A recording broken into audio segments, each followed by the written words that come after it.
L'échange que vous allez entendre est un entretien épistémique. Il s'agit d'une conversation asymétrique dans laquelle on s'intéresse à notre interlocuteur en lui posant des questions. Au travers de celle-ci, nous cherchons à comprendre les raisons qui motivent son avis. L'objectif principal de cette forme de conversation est de passer un moment agréable et mutuellement enrichissant. N'importe quoi. Moi, en tout cas, je connais Nat. Courage et force à toi, Russell. Ça va être terrible. Oh là là. Terminé par Nat, c'est un peu, tu sais, comme, tu sais, quand tu pars au front, là, qu'on te dit non, vas-y, mon gars, passe devant. On est tout cœur avec toi. Je suis là aussi, attention. Oh non, en plus, j'ai les deux asticots, là, je suis mort dans le film. Ça y est, c'est foutu. Salut Nat. Bon courage à, je sais pas à qui en fait, voilà. Mais bon courage pour la forme.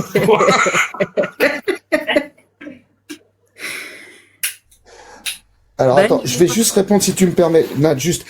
Oui. Pascal, je voudrais juste répondre à Pascal. Pascal, si tu as réussi avec les substances que tu as pu arrêter par la volonté, c'est que tu n'es pas touché par les problèmes et la maladie de l'addiction. Justement, c'est quand tu ne peux pas, c'est quand le système qui te permet d'avoir la volonté ne fonctionne pas que tu es malade. C'est ce qui fait la différence entre un malade et quelqu'un de pas malade. Tu as la chance, bravo, et ça veut pas dire que ça met de côté ton courage. Tu as la chance, avant tout, plus le courage derrière, de pouvoir avoir la volonté de t'en sortir. Voilà. Parce que comme je vais démarrer l'entretien, je pourrais plus écrire et je ne lis plus les messages à partir de maintenant. Je suis tout à toi, Nat. Je t'écoute déjà. Merci pour la patience. Bravo pour la glissade et la remontada en 2 secondes. Il y a la box qui nous a lâché, donc là, je suis en 5G. T'es en 5G. Bah, écoute, ouais. Attention, 5 grammes, ça fait peut-être beaucoup quand même pour faire un live, mais je t'écoute. Ça va? Moi, ça va bien, et toi? Écoute, ça va, la chaleur est passée un peu. On respire, hein. Bah, tant mieux. Vous êtes au bord de la mer ou vous êtes plutôt de l'autre côté de la France, là? On est au Havre, mais pas devant la mer, quoi. On n'a pas vraiment l'air marin, là où on est, hein. Oh, vous avez l'air autre chose, mais pas marin. Ok, je prends note. Bon alors, toi, par rapport à cette histoire d'alcool, pourquoi cette drogue dure reste-t-elle légale? Qu'est-ce que tu voulais me dire, pardon. Bah parce que c'est culturel et que ça rapporte de l'argent, hein. Je pense que beaucoup de gens l'ont déjà dit avant moi. Je fais partie des gens qui ont fait les 400 coups à l'adolescence et qui ont simplement tout arrêté à l'arrivée dans la mi-vingtaine à peu près. Après, moi c'est un cas particulier. J'ai à peu près essayé tout ce qu'il y a sur l'image, presque, et j'ai jamais dépassé la première prise. Pour 2 raisons, c'est-à-dire que déjà, ce que je disais tout à l'heure dans le chat à une personne avec qui je parlais, c'est que mon organisme réagit extrêmement violemment à toute substance psychoactive. Ça me rend malade au point de devoir être hospitalisée, même avec une prise. Voilà. Donc c'est pas pour moi. Okay. Donc c'est assez facile de pas tomber addict quand c'est pas pour toi, hein. Donc je ne juge pas évidemment les gens qui le sont. Et j'en ai discuté avec mon médecin et je savais pas que ça existait, mais apparemment j'ai un profil non addictif. Ouais. Ce qui est très rare, hein, pour une personne autiste TDAH comme moi. Clairement, ouais. C'est l'inverse. Ma seule compagne depuis que j'ai 14 ans, c'est la nicotine, mais parce qu'elle aide à coper avec le TDAH. Voilà. Donc l'alcool, ouais, j'en ai bu beaucoup à une période. J'ai été beaucoup malade, j'ai arrêté, c'est mieux. Je pense que en France, on a vraiment un souci culturel avec ça, hein. Je peux te poser, ouais, je vais revenir, hein, juste parce que j'ai bien entendu que pour toi, ta position, c'est que c'est une question de sous et de culture, que t'as testé à peu près tout ce qu'il y avait sur le podium, mais que t'as relativement stoppé à partir de la vingtaine. Que beaucoup de choses tu les prenais une fois mais pas 2, et que t'as un profil pas du tout addictif. Qu'est-ce qui fait pourtant que tu as consommé, si tu n'as pas de profil addictif, qu'est-ce qui fait que tu consommais, alors je sais pas si c'était régulièrement, mais en tout cas plus d'une prise au niveau de l'alcool? Alors au niveau de l'alcool, c'était les soirées. Hein. Ah, ok, c'est le côté social. C'est ça. Alors les copines de l'alcool là sur l'image, elles s'invitaient parfois aux soirées et puis ce qu'on me proposait, je disais allez parce que moi j'étais toujours curieux. Le seul que j'ai réitéré, c'est la petite feuille. Je fais attention à ce que je dis, hein. Ouais, parce que la petite feuille, je la supporte une fois sur deux. Mais dans tous les cas, j'ai jamais spécialement aimé les effets. Et moi, j'ai vu des potes. Au début, ça tournait en soirée. Parce que moi, j'ai grandi à Nice. Pour le contexte, on fait une chose qui s'appelle des soirées plage chez moi de base. Et donc ça tournait. Et moi, j'ai vu des potes commencer à fumer en semaine, tout seul. Moi, non. Vraiment, comme ça prenait pas chez moi. Et là, même la petite feuille, au bout d'un moment, ça a commencé à me rendre extrêmement malade dès que j'en fumais. De vomir pendant des heures, c'était horrible. Donc voilà. Et l'alcool, pareil, c'est parce que pour faire comme les autres, voilà, c'était la. Ok, d'accord. Donc t'avais pas d'addiction, mais c'était plutôt l'aspect social qui te permettait de faire le lien avec d'autres copains, copines et d'être dans le groupe, quoi. Moi, je voudrais revenir, s'il te plaît, sur le fait que tu dises que pour toi aujourd'hui l'alcool. Attends, Pascal, il faut couper ton micro, Pascal. Je vais couper ton micro. Hop, merci, Pascal.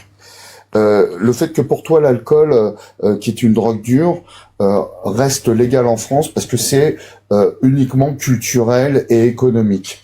Je sais pas si c'est uniquement, mais ça prend. Voilà, c'est ça. Voilà.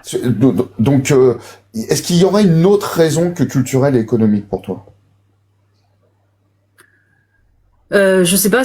Il y a c'est un peu valorisé en fait.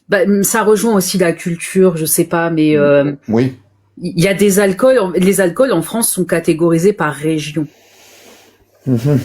Et très souvent, c'est un des seuls produits qui produit par la région en question. Et donc il y a une espèce de fierté, tu vois, comme la moutarde de Dijon. Voilà, il y a le cidre, le champagne, les vins de Provence, tout ça, ça vient de. Il y a une espèce de fierté, en fait. Oui, de culture. Il y a une. Pour toi, il y a quand même en France une forte partie culturelle de terroir, régionaliste, qui fait qu'aujourd'hui, ça fait partie presque peut-être de l'identité française. Oui. En tout cas, vu comment on nous voit à l'étranger, clairement. Ok. Et du coup, entre l'aspect culturel et l'aspect économique, lequel pour toi est le plus important? Je sais pas s'il y en a un plus important. Je pense que ça va dépendre de qui on parle, parce qu'évidemment que si on se place du point de vue de l'État, c'est l'économie qui passe avant. Mais aussi quand même une histoire d'image aussi. Parce que continuer à valoriser nos alcools, c'est aussi continuer à valoriser l'image de la France. Si on commence à légiférer dessus, à vouloir l'interdire, etc., ça va lui donner le même aspect que la drogue. Et donc ça va être un peu une honte d'en consommer autant, notamment aux yeux des étrangers, des autres pays. Du coup, donc je pense qu'il y a aussi de ça. Il y a un maintien de l'image. Ok. Si on prend des pays comme des pays d'Amérique du Sud où la consommation de feuilles de coca est très culturelle, est-ce que pour autant cette consommation est légalisée? Je t'avoue, j'ai pas l'information. Ok.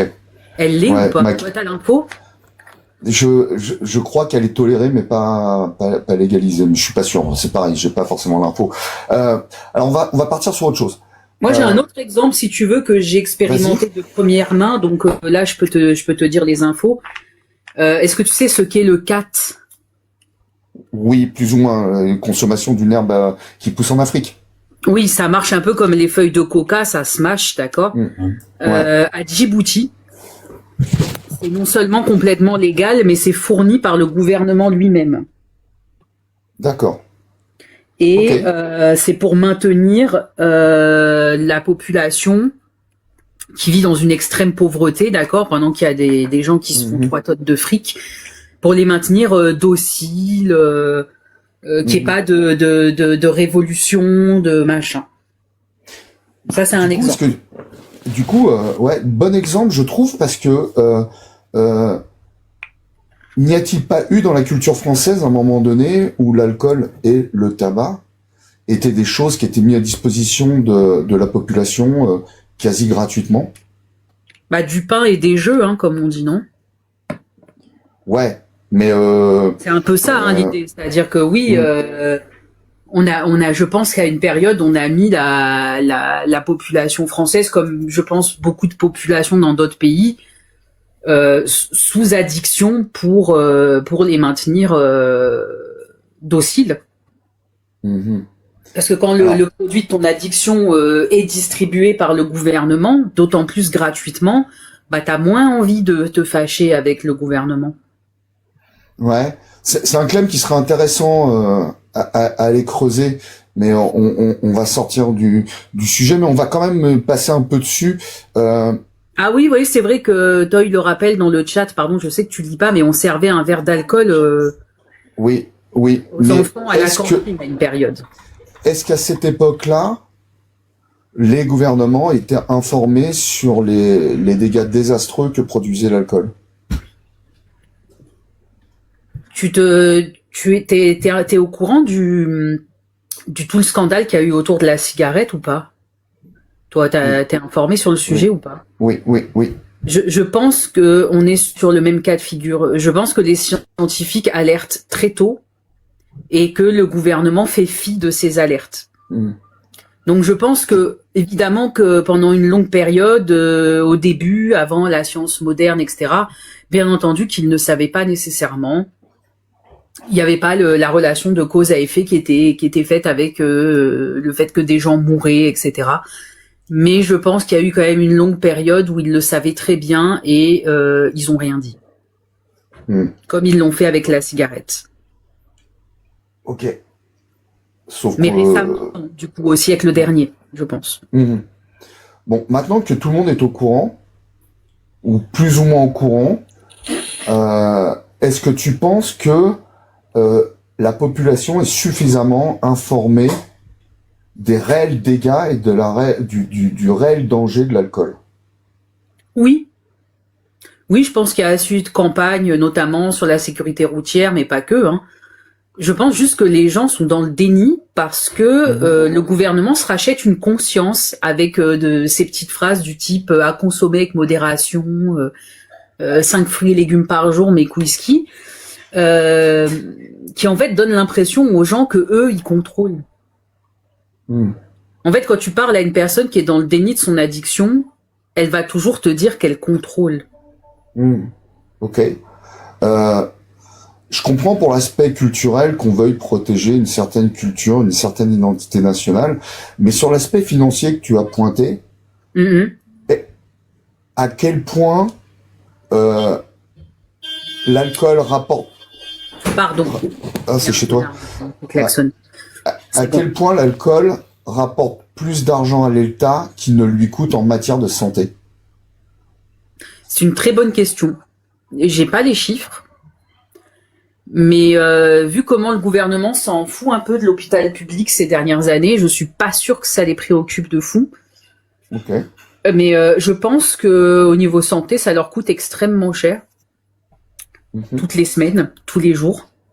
Que ce soit à cause des accidents de la route ou des cancers ou des cirrhoses. Et pour moi, c'est pas logique. Je suis pas en train d'excuser quoi que ce soit parce que ce n'est pas logique. Pour moi, je ne comprends pas l'économie de manière générale. Je comprends pas leur logique. Et j'avoue, j'ai pas la réponse là-dessus. Mais je pense, sans être sûr, parce que j'ai pas les chiffres, que oui, en effet, ça coûte plus cher au niveau santé que ça n'en rapporte.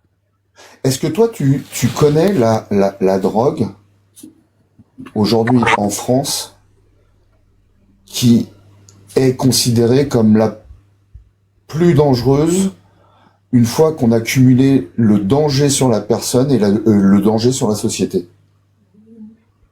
Alors là, comme ça, oui, j'ai envie de dire le fentanyl. Pas en France. Pas en France. Ah, en France. En France. En Je crois France. qu'alcool, c'est le trio. Ouais. Alcool, Héros et tu as dit quoi? alcool. Alcool, héros Et coke. et coke. Ouais, coco. Oui. Coco. La noix de coco. Donc, si les citoyens comme Marcus et toi avaient l'information que l'alcool est la substance la plus dangereuse, numéro 1, au-dessus du crack, au-dessus de l'héroïne, pour la société et pour l'individu, qu'est-ce qui fait aujourd'hui que ni les citoyens ni l'État prennent en charge ce problème de santé publique et sociétale? Honnêtement, j'en sais rien. J'y ai réfléchi souvent, mais je n'en sais rien. Je ne comprends pas. C'est quelque chose qui échappe complètement à ma compréhension, parce que moi, je suis une personne qui ne boit pas du tout. Et je sais du coup à quel point ça peut être compliqué de sociabiliser de manière normative quand on ne boit pas. Hein, j'ai subi aussi la pression de mais t'es malade, mais t'es enceinte, oh allez, décoince-toi, viens, bois un verre, machin, nan. Je ne sais pas pourquoi les gens... Je pense qu'il y a cette histoire aussi parce qu'on me dit souvent oui ça inhibe, ça permet de faire des choses qu'on fait pas sinon, qu'on n'ose pas faire sinon. Sentiment que je ne connais pas, hein. mais que j'intellectualise. Je veux bien croire que c'est vrai. Le sentiment de toute puissance, le regain de confiance en soi, etc. Peut-être que c'est ça. Peut-être que c'est ça qui est plus important finalement. Donc si on considère que l'alcool provoque peut-être plus de coûts que de bénéfices pour l'État, et je n'ai absolument pas les chiffres, hein, se trouve c'est à égalité, voire pas du tout, est-ce que l'aspect culturel serait le pilier le plus fort pour empêcher de traiter l'alcool comme les autres drogues, à savoir l'interdire ou Non. vraiment prendre en charge la prévention? Non. Pascal, s'il te plaît, Pascal, merci. D'accord. Pardon, tu peux répéter ta question? Je suis désolée. Ouais, Ça je suis un m'a peu perdu. perturbée. Si on sans avoir les chiffres, si on met de côté l'aspect financier, à savoir aujourd'hui nous citoyens, peut-être que l'État sait, à savoir le rapport bénéfice-risque entre l'alcool et pas d'alcool. Si on considère que c'est l'aspect culturel qui serait le plus prégnant dans notre pays pour empêcher de faire un vrai travail Sur la prévention, enfin sur l'arrêt de l'alcool. Ouais, sur peut-être même la pénalisation de l'alcool. Quel serait le meilleur moyen pour que on arrive À passer à au-dessus. modifier une culture, et je fais pas un appel à l'ancestralité, mais une culture qui est quand même vraisemblablement presque millénaire de consommation d'alcool en France. Quel serait le meilleur moyen pour qu'on puisse modifier cela? D'un point de vue culturel. C'est une très bonne question. Surtout que c'est pas le seul aspect de notre culture qui est problématique par ailleurs. Parce qu'aujourd'hui, si aujourd'hui le gouvernement se met à pénaliser l'alcool, les gens vont descendre dans la rue. Clairement, ça va être une catastrophe. Ils y sont très attachés, même si je ne comprends pas pourquoi. Je pense qu'il faudrait vraiment, oui, le wokisme, hein, comme le dit mon mari, en rigolant, mais vraiment faire un travail de repenser la culture. Parce que je pense pas que avoir une culture de la sobriété, ce soit quelque chose de ringard ou de nul, je sais pas. Je pense qu'on devrait repenser, travailler là-dessus sur le fait de repenser la culture, de mettre en avant d'autres choses culturelles, typiquement françaises et qui sont très bonnes, et essayer de laisser un peu ça derrière, quoi. On a dépassé, hein, je prends encore, oh là, on a dépassé 3 minutes. Y a pas de souci. Non, attends, j'ai encore, si on enlevait la culture du vin et des spiritueux français, aux yeux des étrangers, que resterait-il de la culture française? Le fromage, la pâtisserie. Ouais, la nourriture, ouais. L'architecture, oui. La mode, l'amour, la romance, les musées. Le fait qu'on est sale. Le métro parisien. Il y a énormément de choses dans la culture française qui sont bien mieux que l'alcool, quoi. Et je sais plus qui c'est qui disait tout à l'heure que ça serait bien aussi de promouvoir les versions sans alcool, ce qui permettrait déjà aux personnes qui sont dans cette industrie de ne pas perdre leur emploi, puisqu'on aurait toujours besoin de ces mêmes agriculteurs pour cultiver les mêmes fruits. C'est juste qu'on n'en ferait plus des boissons alcoolisées. Et puis c'est toi, Mel. Et ça pourrait être une nouvelle manière de voir les choses, quoi. Ça pourrait être bien. Ok. Intéressant. Bah écoute, je te remercie, Nat. On a dépassé allègrement. Et je suis désolé parce que il y a encore une personne. Je sais que Pascal est remonté. Pascal, ne te démute pas, s'il te plaît. Je te prendrai à la fin. Il y a pas de souci. Je sais pas où est passé Galactique. Donc je vais me tourner vers Mel pour savoir si elle a une petite question à emporter. Non, pas spécialement, mais je note que Nat est la première personne à avoir parlé, je crois, de la charge que c'est de pas boire d'alcool. Les réflexions comme t'es enceinte, tout ce genre de choses. Donc non, je trouvais ça intéressant d'aborder ce point-là aussi qui avait pas encore été évoqué. Donc j'ai pas de questions particulières à... Alors moi, je vous jure que les rares fois où j'ai été amené à arrêter de l'alcool, on m'a jamais demandé si j'étais enceinte. Ouais, c'est juste parce que c'était... Non, c'est juste parce que c'était évident vu ton ventre. Mais bientôt on va te poser la question, hein, maintenant que les hommes peuvent être enceints, attention. C'était pas gentil, Galactique. Tu sais quoi? Si j'étais terrain, je t'aurais déjà catapulté. Mais comme je suis gentil, je vais te laisser poser ta question à emporter, Gougnafier. Non, j'ai pas de question à emporter, mais j'entends le gros sel qui... Tu t'entends aussi le calibre 12 qui charge? Hein, monsieur, je fais des trucs et je dépasse les 20 minutes. Hein. Ouais. Je suis mort dans le film. Bon, Nat, je vais pas te demander, c'est plutôt à moi qu'il faudrait poser la question et savoir comment je me sens après un entretien avec le binôme maléfique, là, tic et tac. Est-ce que ça t'a apporté quelque chose, cette discussion? Des pistes de réflexion, c'est vrai qu'il y a des questions que je m'étais jamais posées. Donc, je vais pouvoir y réfléchir, surtout notamment à ce qu'on peut faire pour que les gens se détachent de cet aspect de notre culture. Ouais. Et en tout cas, franchement, tout à l'heure, je parlais de chance, hein, pour ceux qui ne tombent pas dans l'addiction.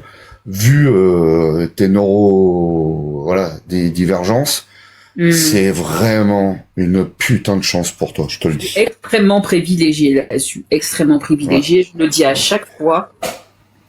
C'est ça m'a sauvé. Hein. Je pense que je serais pas là aujourd'hui. Hein. Ouais, bah bravo. En tout cas, tu vas faire des jaloux. Bon, je te souhaite une bonne soirée. T'embrasses pas ton pote à côté, je peux pas le piffrer là. C'est mon mari. Ouais, c'est encore pire. Ah, Burke, hein, vous faites des bisous et tout, c'est sale. Bah. Ah là là, mon Dieu. Allez, filez d'ici, je veux plus vous voir là, les deux asticots. Allez, des bisous à tous les deux. Portez-vous bien. Toi aussi. Et nous accueillons maintenant pour le dernier entretien, parce que Pascal est déjà passé. Pascal, je t'ai fait remonter parce que je pense que tu veux nous parler juste après. Il y a le dernier entretien de oh la vache, j'arrive pas à lire. Yomposhi, j'espère que j'ai pas dit de bêtises. Non, c'est ça. Bienvenue à toi, Yomposhi. Pour le coup, je pense que c'est avec Mélanie que tu vas faire cet entretien. Tu as compris, je pense que tu as eu le temps dans l'attente, tu as eu le temps de comprendre comment fonctionnent nos entretiens et notre live. Je te laisse entre de bonnes mains. On se retrouve dans 15 minutes. Bonne discussion à tous les deux. Alors, pardon, excuse-moi, juste avant, si Épistémique ou toi pouvez prendre le relais juste sur cet entretien-là, parce que je peux pas, vraiment, je reviendrai pour le débrief, mais... Je sais, Okay. que t'es tout le temps occupé, donc j'y pensais, donc y a pas de souci. Excuse-moi, juste quelque chose. Mais ça fait deux fois, Mel, que tu m'évites. Ouais, il y a un C'est truc, vrai là, je dis, il y a un Je suis truc. désolée. Ouais. Je plaisante, Mel. Il y a un Mel, truc, je plaisante, je te jure, il y a un truc, il y a quelque chose, c'est pas possible. Voilà. En tout cas, Faudra revenir dimanche prochain. en tout cas, Mel et Russell et toute l'équipe, franchement, vous devriez être subventionnés par la sécurité sociale, parce que vous êtes de salubrité publique, je vous jure, les gars. Vraiment. Ouais, alors moi, je suis plutôt ah merde, ça y est, j'arrive plus à parler. Une insalubrité publique. Moi, je coûte cher la sécu plutôt que je rapporte. Je te laisse entre les mains de Galactique, du coup. On se retrouve dans 15 minutes. Ok. Salut Yomposhi. Je pense bien, en fait. Oui, c'est ça, épistémique.